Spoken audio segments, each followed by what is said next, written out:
Hello and welcome. And this is our continuing coverage of the 2023 Governorship and State House of Assembly election holding across the country. Specifically in 28 states, there will be new governors. So voting has ended in polling stations across the country, and collation of results is going on in most of the states at the moment. Now, turnout in this election has been quite low and disappointing from the reports we have received from our reporters in the field.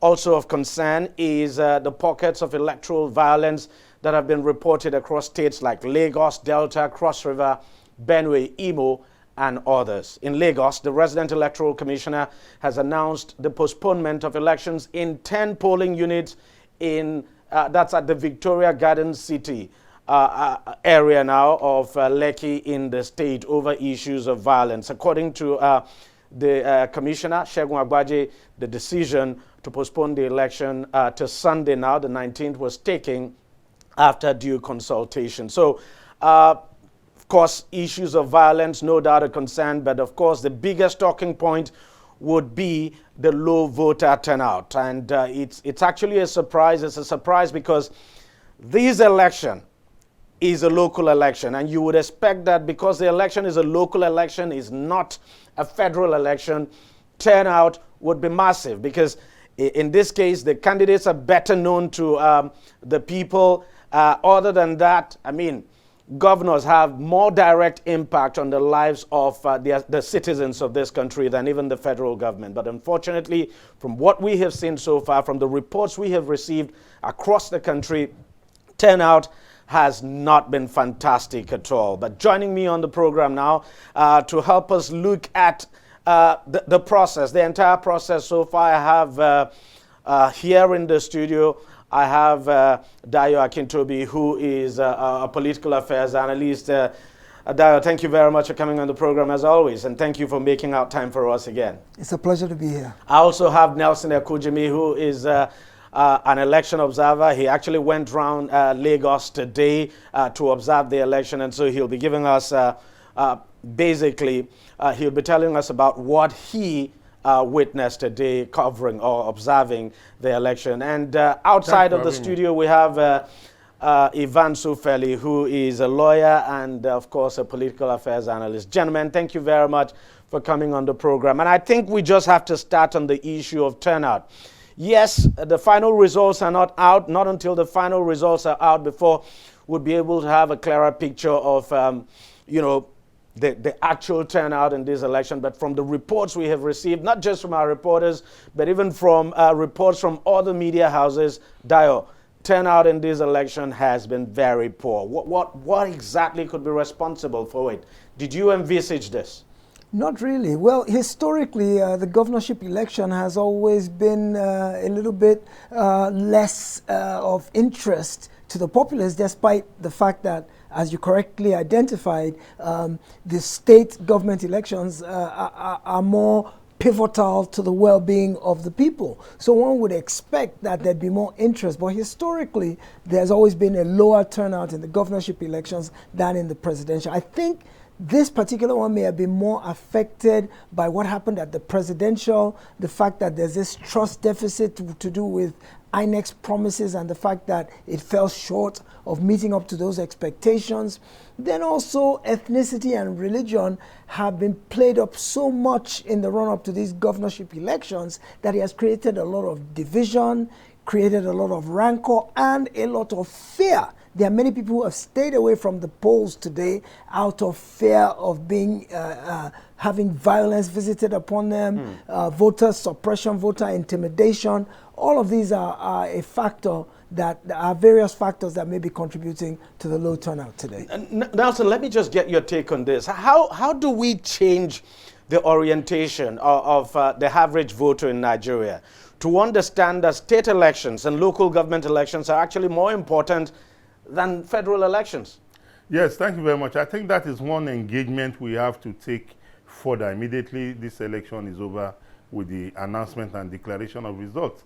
As an election observer, I went out there and, I was not too impressed with the turnout. And in my interaction with the presiding officer as well as the APO 1 and 2 in most places I visited, most polling stations I visited, the turnout, you could see it very clearly that unlike the presidential and National Assembly election, whereby as at 8 a.m. you need to see the queues at polling stations. But today, for example, where I voted, I was the first person that voted in my polling station. We were like, where are the people? Why are they not coming out? So I think the issue about voter education and sensitization is something that should be top priority if we want to, fulfill the mantra of democracy, which is about the people's participation. Because for now, the level of participation of our people, the level of awareness of our people with regards to election, is still, typical of our past history. Because, like Dayo rightly said, time and time again, you have met voters who will tell you, oh, I'm only interested in the presidency. Even if you ask some, I can be sure if you do a vox pop, some don't even know the governorship candidates who were contesting today. And of course, that will be baffling because, I mean, these candidates are supposed to be, they're local people. They're supposed to be closer to us. So we should know them better. Let me come to you, Evans. Are you surprised that this is actually playing out, that we would have a low turnout now for local elections? So I had thought that there's going to be a much more robust and outpouring turnout for the governorship and houses of assembly elections, which is ongoing as we speak. But the process have not been that so.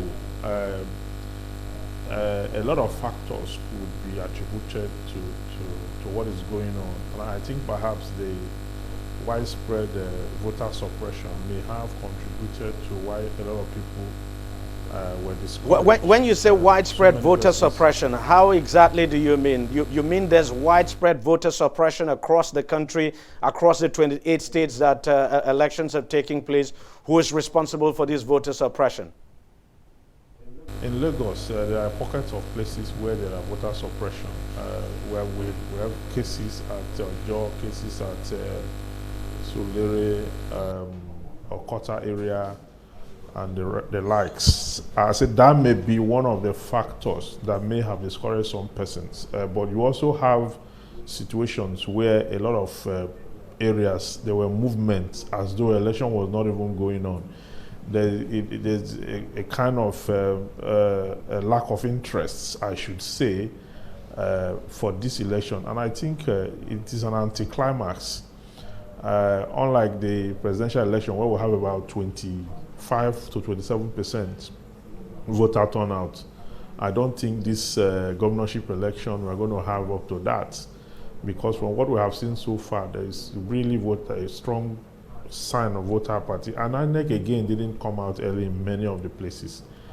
In Festac Town, a lot of polling stations where we got report that as at 10:30, INEC staff were not on site. So if INEC did not come out in some places, and if there were irregularities in places where they came out, it only goes to show that the factors that contributed to it will be, one, lack of interest, two, perhaps the voter suppression, and three, could be the fact that people are just generally disenchanted. And I think this is not good for our democracy. This is the same way people treat governors of their states. When things are going wrong in their state, they don't call the governor to question. They start to call the president, that the president is their problem and the president is creating the problem. The same kind of attitude we accord to the presidency or the president of the country is the same kind of thing we're doing in the state election. We just believe that the election of this country is about the presidential one. And once the president emerges, the other ones are afterthought.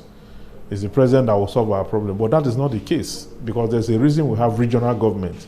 And this regional government, even the state house of assembly, we are supposed to be more conscious of who gets into lawmaking at the state level as against who gets into lawmaking at the federal level. I understand your point now. It's really a worry. You did talk about Lagos. That is true. I mean, there were incidents of violence in some places in Lagos, and I did mention that. But then you know, this issue of turnout is not just restricted to Lagos. And we got reports from our reporter in Kano State. Kano State, you know, usually the turnout is large. In fact, what the tradition had been in Kano is that turnout during governorship election would normally be huge. But this time, it just didn't happen. I'm just wondering. I'm wondering what's going on. But let's just leave the issue of poor turnout now, Dio. Let's talk about the issue of violence. Again, we've seen violence in some places. Ivan's talked about voter suppression. For me, that's some kind of violence as well. What have you got to say about the reported violence that we've seen in this election in different states across the country, including Lagos? That even the REC of Lagos had to shift elections at VGC? Well, until the time comes when the political will manifests in prosecuting offenders. The problem is that this has risen to a level of impunity. Historically, over several election cycles, violence has always been a problem. There's been ballot snatching, there's been maiming and attacks and killing. All kinds of things have always happened, but nobody has ever been held responsible and publicly prosecuted. Now, the miscreants who visit this mayhem on innocent voters are not acting on their own remit. They are sponsored by political players, because on his own, there's no individual who will be that passionate enough about a candidate who will go out on his own and begin to do these things to give undue advantage to his candidate. So these wholesale attacks are sponsored clearly by political players. And I say, until the time comes that we have the political will to investigate those behind sponsoring the hoodlums and then bringing them to book to the full extent of the law. I think we still have too many sacred cows in this country where certain people are not touchable despite the fact that they are committing atrocities. So I think that the specter of violence will continue to be a part of our electoral process until the political will is there to call to account those who are responsible for this misbehavior. Nelson, you went round some parts of Lagos. Did you witness any form of violence at all? I started from Agege to Alimosho to Ojo, Iba Estate to be precise, and Iba Town. And I must report here that, there was no report of violence. Even after I left Agege, I was still making calls, and, people were telling me everything is going on calm. And getting to Alimosho, the same atmosphere pervaded, only for me to get to Ikeja, and I watched on TV where there was report of violence at a polling station in Ikeja, that's at Allen. And then we have also interacted with some of our observers who covered Lagos Island and Surulere, and they told me, the report they are giving on our platform is that everything went on, smoothly. So this issue of violence, like Dayo has rightly said, I think it's a failure on our part. Because just like when accidents occur on our roads, immediately we evacuate the scene of accident. There's no investigation to come and tell us this is what caused the accident. How do we prevent a recurrence? And the same thing is, because when people commit violence during an election, the violence has implication more than a violation of the Electoral Act. If somebody's life has been lost, that is a crime against the state. So it is not enough for us to just say, oh, there was electoral violence today. It is our responsibility to call on the state to empower the security agencies to look where ballot box was snatched. Go and investigate. Go and talk to the voters there. Can you give us a pictorial, drawing of the people responsible? Do you have the phone? At least I watched one, and they were saying a bus brought in some people who came to disrupt. Can we get the phone, the registration number of that vehicle? So time and time, and again, our investment in our political parties is not enough. We invest in the security agencies, we invest in INEC, but what level of investment are we, putting into our political parties such that our political parties will recognize that election is a contest. Somebody will win and somebody will lose. But that is not there. If you have lost now, you have 4 years to plan, and endear yourself to the electorate, so that when 4 years time come, you'll be the beautiful bride that will be courted by the electorate. So I think we need to rejig our electoral law to make it possible for people, when they have committed a crime, whether against the electoral law or against the constitution, to be made to face the music no matter how long it takes. And I don't want to agree that we have not had convictions. The problem we have is that a lot of us, including the media, we don't follow up when electoral offenders are arrested. Just about a week or two ago, 2 members of a political party who were involved in electoral bribery in 2015 were just convicted in 2023. And that story, we just had skeletal reportage of it in the media. Tomorrow somebody will come and say, oh, people who have been buying votes or selling votes or who have been engaged in electoral brigandage, none has been convicted. We just have 2 now.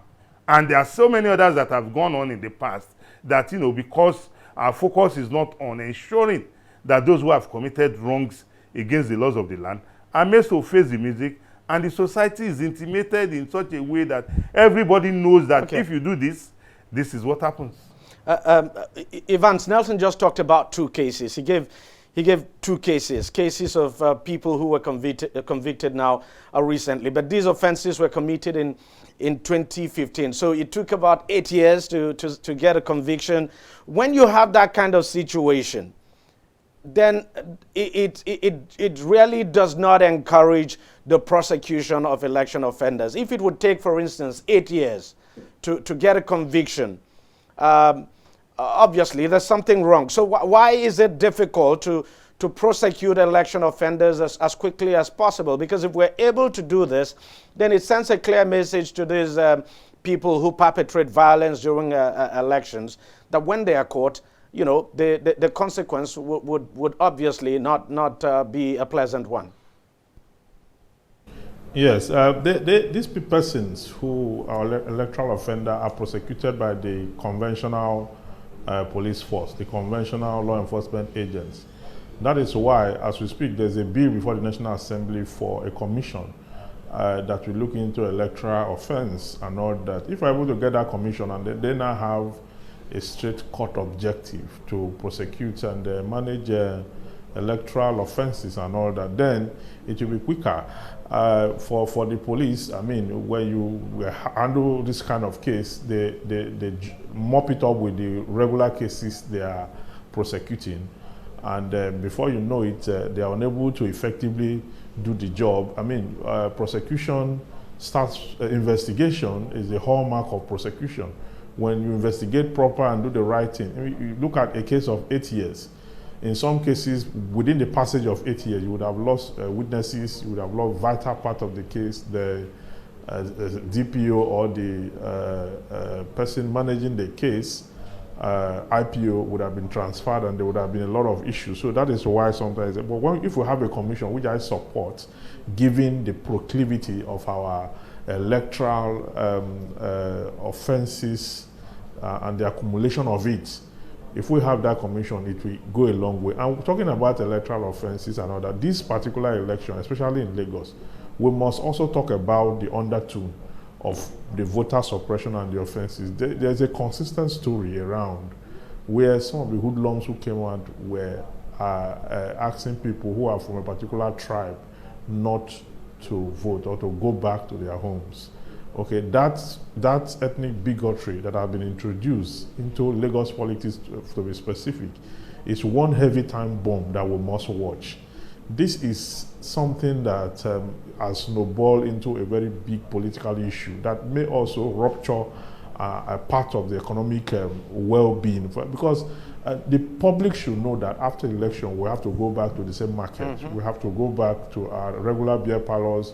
We have to go back to our schools, and we're going to meet again. So when the politician use the narrative to create this ethnic bigotry and ferment it to the point where you begin to see the next man as not worthy enough to vote in a particular state of residence, that he must vote by the dictate of some hoodlums who have been paid by politicians or instructed to do so. We are now creating more problem into our democratic system. Already we have huge problems in our democratic system that has to do with vote buying. We don't know how to kill that monster. Now we're adding some further layers of it.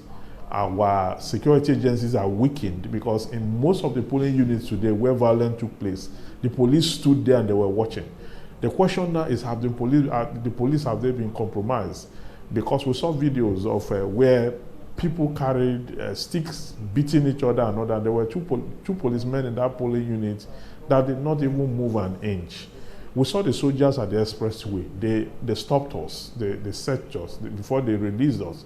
But for the hoodlums who passed through those checkpoints, what has happened to the soldier? What has happened to the police? What has happened to the gatekeepers who are supposed to filter violence during this process? Were they also compromised? In one of the areas, the king of the area was the one who was directing the people, the hoodlums, on the polling units to go and cause violence, where the traditional rulers also compromised. These are issues. Our politicians should help us to salvage this country. They should help save this country. It is not by force. If you are popular, you are popular. Allow the people to decide your popularity. But here, the voter, because when we say voter suppression, we are not saying the full story.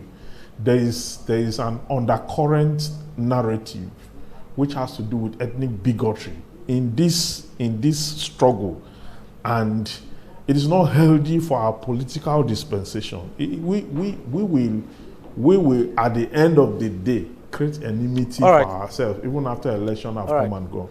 All right, let's just quickly take a short break now, and when we come back, I want us to go into some of the states now and you know, see how the election is likely to shape out there, what the issues are, and you know, we also begin to narrow our discussion as well to INEC. We'll look at the performance of INEC and see if this election is an improvement over the previous one, especially that of the presidential election, in terms of the logistics challenges now that INEC had to deal with. So we'll take a short break and we'll be right back.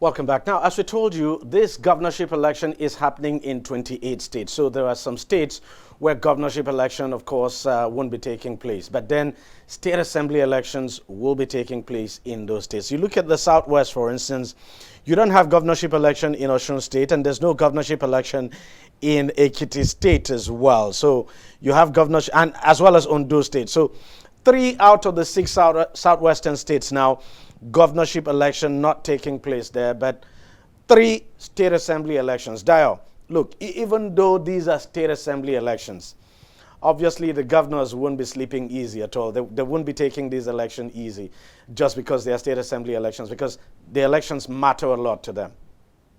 Yes, indeed. Well, in the Southwest, out of the 3 elections that are slated to happen or that have happened today, all 3 of them have their various dynamics and are all very keenly contested. Oyo State, for example, has a PDP governor, voted massively for the APC. All 3 senatorial seats, and I think 10 out of 17 House of Representative seats went to the APC. So the opposition showed up very well in the presidential election, and that has put a lot of pressure on the incumbent party in these elections to have a good showing. So Oyo is a highly contentious and keen contest this particular time around.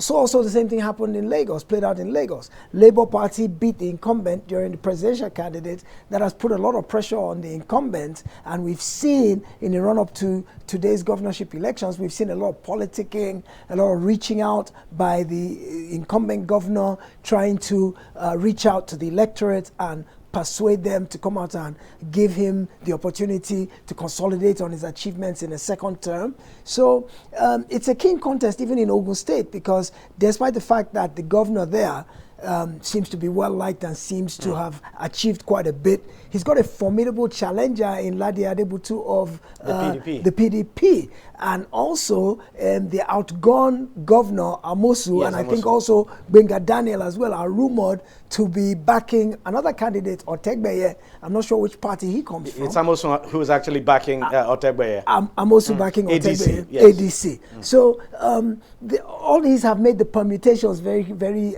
contentious in Ogun State. So I would say the three states in the southwest zone are states to watch in terms of the outcome, because there's a lot of dynamics at play in those three places. And Nelson, speak to these other three states where governorship elections are not happening, but then you have state assembly elections. I mean, obviously, these governors too, even though they are not seeking, I mean, governorship election is not taking place in their state, they obviously would not want to lose control of their state houses of assembly. Absolutely, because the legislature as an arm of government is as important as the executive. And, any governor in office knows that if you have a legislature that is not in sync, on the same, line of thought and, ideas, you have problem implementing your policies. That is why even those states where a governorship election is not taking place, the House of Assembly elections are taking place, the apparatus of state executive power, will be exerted, to ensure that the party retains majority, of the legislators in those states. So the fact that the legislature is very crucial, to the smooth running of government will not make any governor that is not seeking election today to just go to sleep. For instance, we heard what the governor of Edo State came out to tell his people. When he was talking to them to vote his party, the PDP, he said if the people did not come out to vote, because governorship election is not taking place in that state now, but then the governor did say if the people didn't come out to vote for his party, that he is likely going to get impeached if the opposition takes over the State House of Assembly. Are you talking to me? Yes. Yes. That is politicking for you. It depends on how it syncs with the people. No, I'm just saying it clearly shows how important the absolutely election is. Absolutely. Let me go to you, Ivan. You look at the South region. Election, of course, not taking place in Edo State. Where else is election not taking place? Bayelsa State as well. So apart from Edo and Bayelsa, the other states, you have governorship election taking place. Rivers, quite a tough one. But Delta, I want you to speak to Delta, because that's actually one state that is considered a tough one, especially for the governing party in that state, the PDP. They lost the presidential election very badly. And the governorship, of course, the APC is expected to give the PDP there a run for its money. The APC is doing very well in the state, given that the PDP have for a long time led the state since 1999 and have not been able to deliver the dividend of democracy to the people. The people have resorted to protests, and that protest is gaining momentum by the day. It has eaten deeply into the fabrics of the PDP's stronghold. And you think that protest will be enough to unseat the PDP in that state? Well, we're watching it. I mean, a coalition is going on right now. The protest is quite strong, because if you look at what played out in the presidential elections, you find out that the LP and some other party gained a lot of ground in the state. And between the presidential election and as at yesterday, the PDP have lost so many of their members to the APC. Okay, in terms of those who moved and all that, so many of their members, and that affects their followership also. So the PDP is losing it completely in Delta as it stands now. But the result ultimately will determine whether or not, as to the National House of Assembly of the state, the House of Assembly of the state is very critical, especially in areas where they are not there is no contest for the governorship election, but there's contest for the state house of assembly. The governors always want to have control of the state house of assembly, because the state house of assembly is the clearing house. They are the lawmakers, and they are the ones that approve budgets and financial matters. So it is critical because government runs on finance. So every governor, reasonable governor, will want to have, like the Edo State governor talked about, we know the history of the State House of Assembly in that state, which up until now have not been inaugurated. The incoming one, I don't even know who they are taking over from, because the State Assembly have been defunct. So there may be a tendency to, want to do the needful, use their powers under the Constitution to act accordingly. So. And back to Delta State, we are going to have a balance now, because now the power has come back to the people, unlike before where the elite just took it over. The power has come back to the people. The people want to decide now, and the people want to decide, and they are giving their conditions, so that for once we'll have a breath of fresh air in Delta State, so that we can build on a new slate. Since we have been disappointed for over 20-something years now, it will be a good one if the APC is able to clinch, or the LP is able to clinch the seat of the governorship, and take as much as possible House of Assembly seats. That will give us a new lease of life in that state. But I can tell you that from the much I know about politics, it's always not easy to unseat a party that has been in power in a state for a very long time, just as you said, since 1999. But let's just wait and see how it plays out in that state. Dio, let me come to you. You look at the southeast of the country. Obi blew everybody away I'm talking about the presidential candidate of the Labour Party now, blew everybody away in the southeast of the country where he comes from, won everything there. Traditionally, the southeast had always been a stronghold of the PDP. But the last presidential election, something we have never seen before. You think we're going to see that wave in the governorship and state assembly elections? One thing is clear. The entrance of the Labour Party into the political process has had a debilitating effect on the PDP. It's clear across the board, across the country, across both elections. You can see that the impact of the Labour Party is detracting away from the strengths of the PDP. Now in the southeast, as you said, Obi blew away the traditional occupiers or holders of power in the southeast. The question now becomes, is it the Obi factor himself that was electrifying minds and galvanizing people? So this election will prove it. This election will prove it. Because Obi, of course, is not running in this election, but he's got some proxies running for governor and state houses of assembly. So what's left to see is the love that has been shown to Peter Obi, will it translate to other members of the Labour Party? Nelson, let's talk about Anambra State. Anambra State has been one interesting state for a very long time. No matter what, ABGA had always kept that state. As we speak today, the governor of that state is an ABGA governor.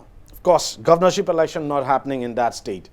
But then state assembly elections happening. And you know the intrigues and drama we saw in the build-up to the election. Peter Obi is from Anambra State. You think we're just about to see, I don't know, do you think we're just about to see ABGA being blown away in that state now, especially at the assembly level now? You think ABGA may sweep that place, or, I mean, the Labour Party now, or you think ABGA could still manage to retain it? Well, like we started earlier on, every politics is local. In this case, you know that the candidates who are contesting, whether ABGA, APC, PDP, LP, or whatever, are all, indigenes of those states. So the undercurrents that will determine who will emerge will be radically different from what transpired at the presidential election Maybe. of February 25th. So I want to keep my fingers crossed and see whether the Obi factor is still out there in the air dominant, whether it will move the electorate to align with Obi, unlike what we have come to associate Anambra State with for years now, maybe about 3 elections or 4, when Abga has always, Abga produced Peter Obi as governor twice, produced Willie Obiano as governor twice, and that's now produced Soludo as governor once. So they have about 5 cycle of 4 years for that it has produced, Abga governors, so, and as well as the House of Assembly. So that tells you clearly, that Abga is deeply rooted in that state until the Obi factor came up, on February 25th of 2023. So whether that, that euphoria of an Obi presidency will still rub off on the LP candidates, or maybe the PDP will also show its strength, or Abga. I want to keep my fingers crossed again. Okay, Dayo, you were going to say something. Yes, what I was actually alluding to was the fact that Professor Soludo recognizes the fact that he will be handicapped if he doesn't. Seriously, he'll be in trouble. He will. He recognizes that, and he's been going out to work extremely hard to try and persuade the people of Anambra State to go Abga across the board in spite of what happened in the presidential election. So that might play a role. We need to just continue to wait and look and keep our fingers crossed, as Nelson correctly said. Evans, what do you think? Sorry, I didn't get the question. Yeah, what do you think could happen in Anambra State? Because the truth is that, do you think the Peter Obi factor could sweep the assembly seats now for the Labour Party in that state? And if that happens, obviously, the governor will be in serious trouble. Yeah, there's a likelihood of that. There's a likelihood of that because the people have thrown their support. They have really shown that they are for the LP in a very large scale. At the presidential level. At the presidential level. Yes, at the presidential level. At the presidential level, it may not automatically transmit to the fact that they are going to do that in this election. It may not be automatic, especially when Peter Obi is not in the race himself. What happened in the presidential was largely because Peter Obi was in the race. It's because you know that Abga have held sway in that state for a long time.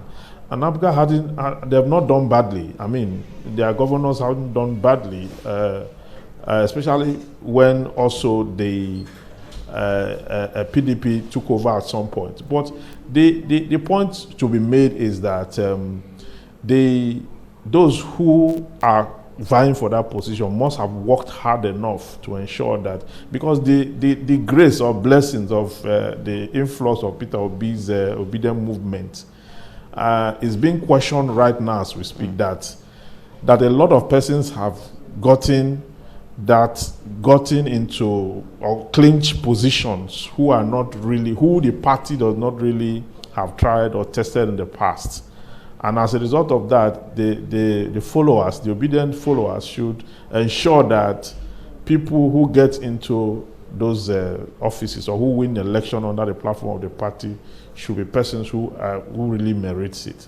So I don't think it translates directly, but whichever way it goes, if it goes against the current governor, it's going to be a problem because he has been someone who have really made a lot of negative statements against the LP presidential candidates, I mean Peter Obi. So they have not really they don't really have that smooth relationship. So that may rub off on him if they take over the assembly. Labour Party may want to, bite back. But politically speaking, he should be ready for what is going to, for any the days eventuality. ahead. He should be ready. He should be ready for any eventuality.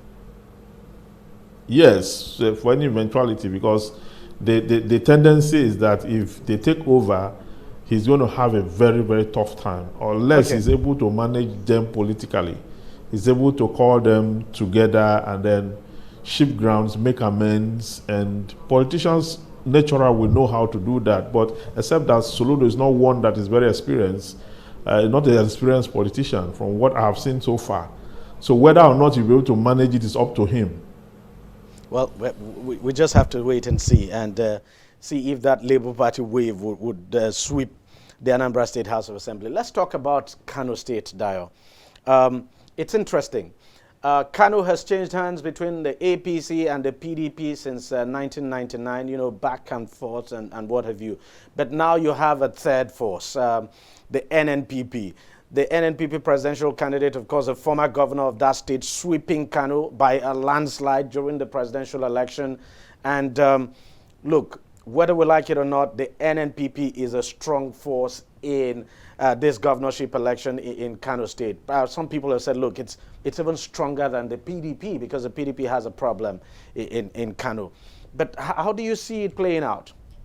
This Kwankwasia movement, the sea of red caps that we saw at the presidential election, seems to be a vibrant movement that are loyalists to the cause. And so they are uncompromising because they believe in a cause. They are motivated by a cause. So we saw the landslide victory both in the presidential, the Senate, National Assembly. So I don't expect to see anything different come today's governorship and the House of Assembly. I'm not sure how strong the individual candidates being put forward by the NNPP are as individuals in terms of their popularity, but I think the groundswell of passion of the movement itself is enough to propel anybody put forward by the NNPP, propel him into office or into a victory in both the governorship and the State House of Assembly in Kano.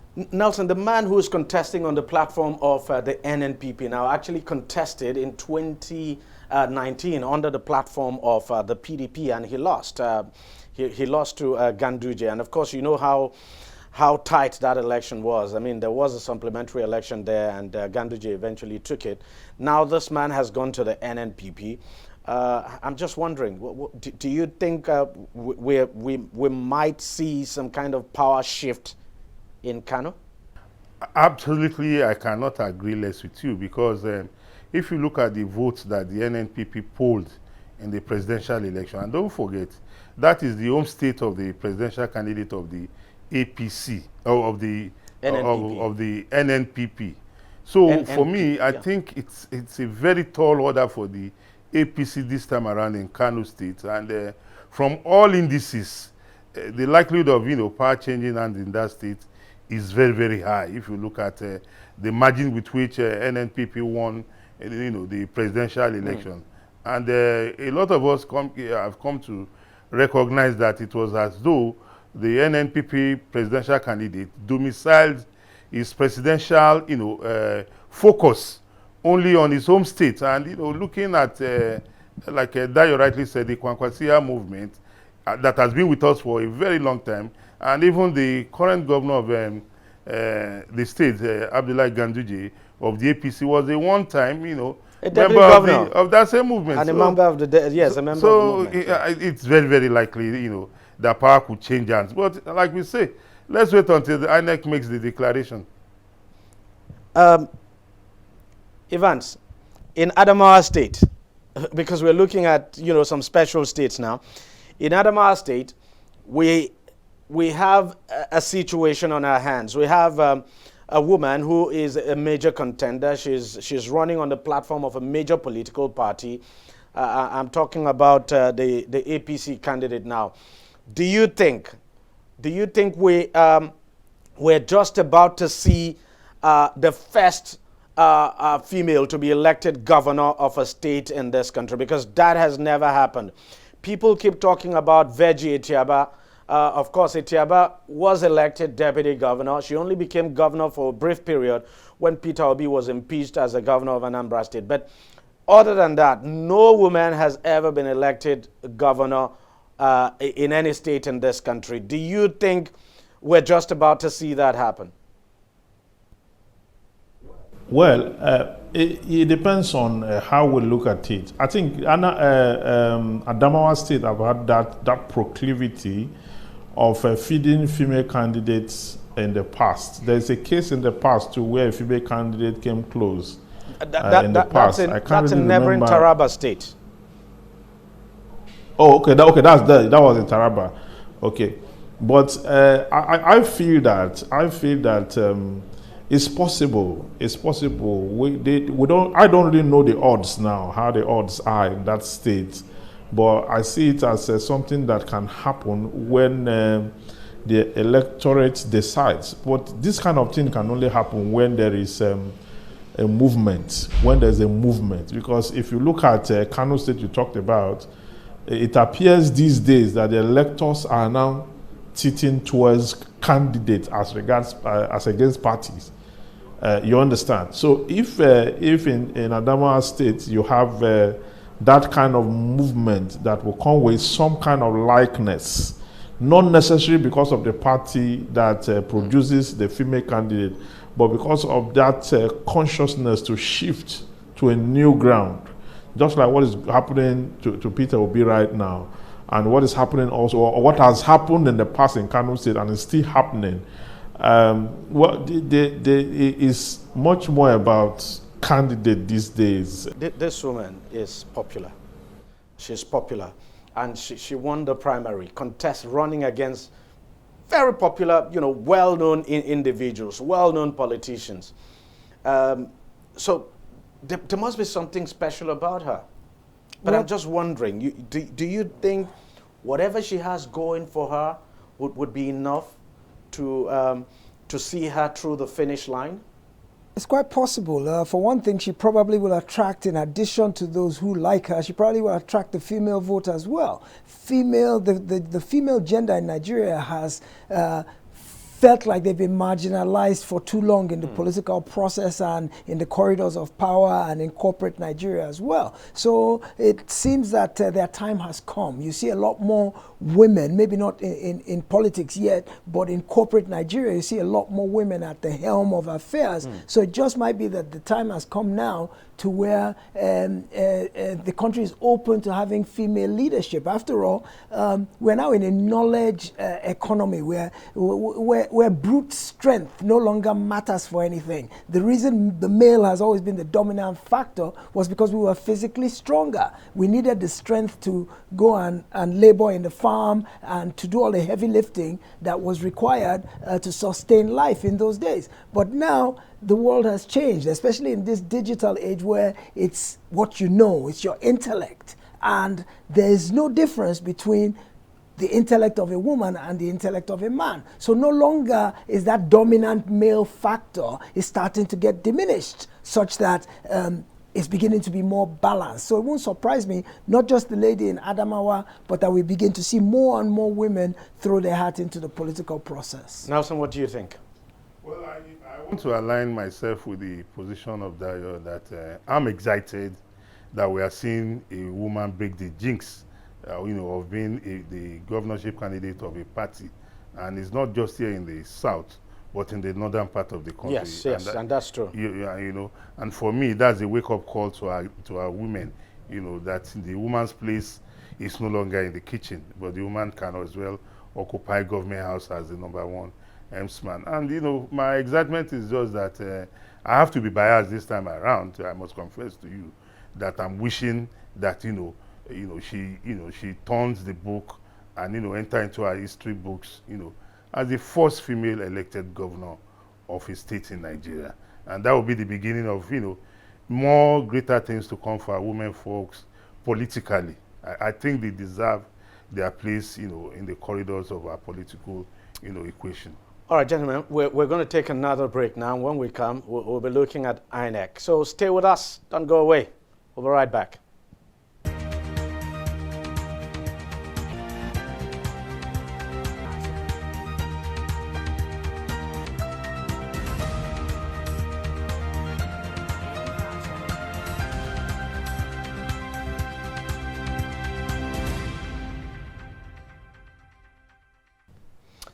Welcome back. Now, the presidential election, INEC certainly did not do well in terms of logistics. It was really bad. And then that issue of the non-transmission, immediate transmission of results, of course, became a very controversial issue that sort of tainted the outcome of that election, and it's still a big talking point today. From what we have seen from this election, that's the governorship election, things would appear to be different. We've seen results being uploaded to the INEC Rev, without delay and all of that, and INEC officials arriving polling units in good time and all of that. Nelson, you went round. Tell us what you observed that is different from INEC today. Well, unlike the 25th of February 2023 Presidential National Assembly elections, I think there was a remarkable improvement in the turn-up of INEC at the polling stations, because we got to a lot of polling stations and we got reports that they arrived on time. You talked about polling stations in Agege, in Alimosho, in Ojo, even though we recognize that in some places they didn't come on time. But if comparatively, you can say that, this turn up by INEC at the polling station today was a slight improvement on what they did on February 25th. But, I don't want to divorce, the logistics challenge that INEC face, even though I'm not, I'm not here to speak on their behalf, because I don't have authority to do that.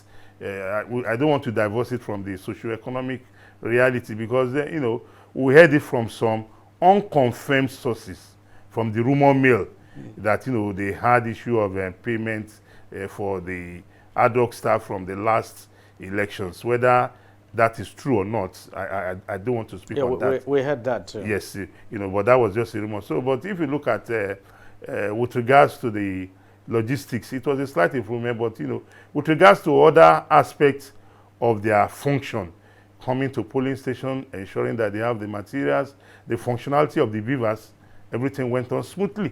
The accreditation, the collation and sorting of ballot papers, as well as from reports that I have on my phone right now, because I'm not on the field right now. I'm in the studio discussing the elections. The reports I have from observers, the report has been very commendable. Our INEC has, performed in this election, just like the presidential election. And, you have also said it now, that results are being uploaded. And don't forget, elections is taking place in only 28 states. At the last election, still not easy. Still not easy. Yes, still not easy. At the last election, we had 176,606 polling stations. This time you have over 900,000. Over 900. Over 900. Yes. 900,000. Okay. Over 900. 900 or 90? 900 and something polling units. Okay. Now that, okay. Yeah. Yes. So you expect that the functionality of uploading the results will not be as tedious, will not be as slow as it would have been if you had more results to contend with. So substantially, if you look at the provisions of the Electoral Act, I can't fault INEC, because the processes have been complied with. People who are saying the results were not uploaded, you must recognize that even in the Electoral Act, the right to determine how to transmit the results lies solely with INEC. The issue about electronic transmission is only in the guidelines of INEC. I think rules 35, 1, 2, 3, or thereabouts, And even there, it stated clearly that the result will also be transmitted manually.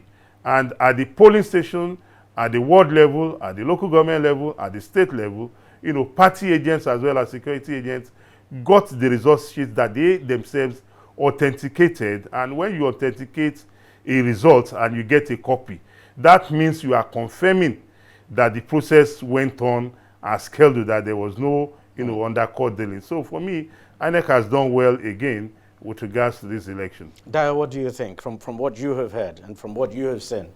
The way I look at it is INEC has no excuse. It's had 3 weeks to get its act together between the presidential that held on 25th March and today. It managed to get itself an extra week. So there really is no excuse, especially to do with the technology. So I'm happy to get the reports that the technology seems to be working adequately. We've seen reports that say the results are actually being uploaded and people are seeing them on the IREV platform. Just the general public is able to now log into the INEC and go and look at the IREV, and results are already coming in. So the technology aspect is working.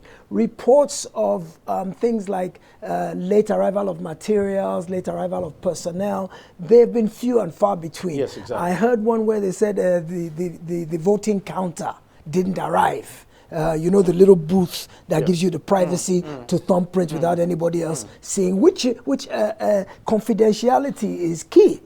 You can't be thumbprinting in the open where everybody can see who you voted for, and possibly some people might not be happy about who you voted for and might decide to take it out on you. So confidentiality is key. We've heard that the polling booth did not arrive for some logistics reason, but it looks like, by and large, so far from the reports we're getting, that INEC is doing a little bit better this time than the last time. So, and let me just say this, that we also got reports from our correspondents in the field where polling units, several polling units now, where INEC officials got there and they were waiting. So the people who arrived late this time were the voters and not the INEC officials.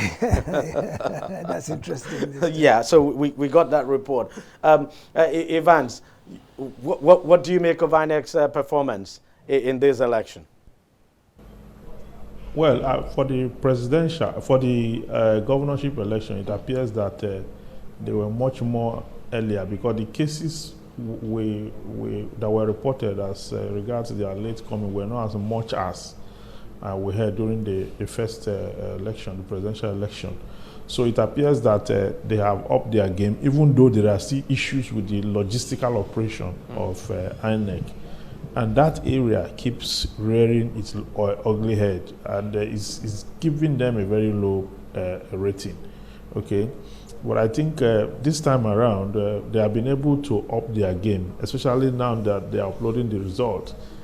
Even if for nothing, even if uploading the result will not make a difference, for the fact that they told the public that they will do that, and they had a press conference before the presidential election and failed to do it, was what tainted their image so badly that people began to ascribe every other iniquities against them. But now that they are complying to a very large extent, it appears that if you look at the outcry now, the outcry for this has been that voter suppression and hoodlums, or that you are not hearing much of. INEC have started again, INEC have done this, INEC have done that, INEC have refused to do this or do that.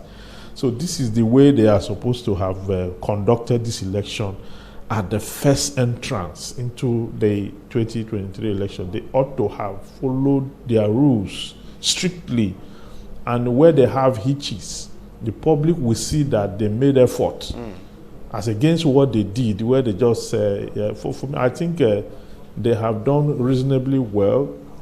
I have always been on the part of INEC, because I know the job that they have in their hand is one that is very tedious, given the volatile nature of our terrain, and the fact that they have to use buses and pay private drivers to take these materials to locations and all that. Evans Sufeli, thank you all for your time, and thank you for your contribution, and thank you for staying with us all through this election season. So I suppose it will be 2027, all things being equal, but of course I believe going forward now, this is going to be a very busy period for people like Evans, because I can imagine our politicians, so many litigations will be coming up. So Evans, this is your season is just about to start, and sometimes I wish I were a lawyer. We'll have the briefs. Honestly, because look, Dio, you look at it. This is a period that lawyers make a kill anyway. Yes, so absolutely. And I believe Evans is getting ready, if he's not been bombarded with cases already. Anyway, gentlemen, thank you very much for your time, and we really appreciate this. Thank you so very much. Thank you. Well, that's it. We'll see you again some other time. But from me, it's good night. Bye-bye.